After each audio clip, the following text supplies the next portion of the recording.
Kinibitaw si BP Inday Sara Duterte, no? Hilom-hilom lang. Pero pag motingog na gani ni siya, ang iyang mga ipanulti, dulot gyud sa imong alimpatakan ug sa tibuok nimong mga kaunuran sa imong kalawasan ni ana siya.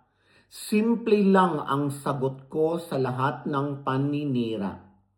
Malinis ang aking service record. Tinuod gyud na.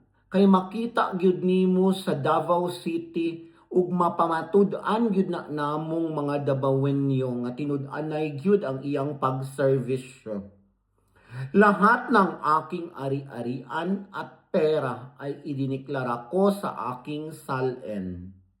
Ang bawat sentimo ay mula sa lehitimong pinanggagalingan at may kaukulang dokumento.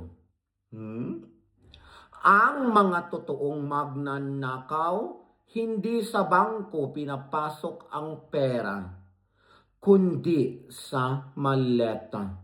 Boom! Di ba, Kuya Juan? Ang mga congressman nga nakadawat og maleta nga mga bagagnawong nangaratol. Na, ayaw lagi ninyo bikla.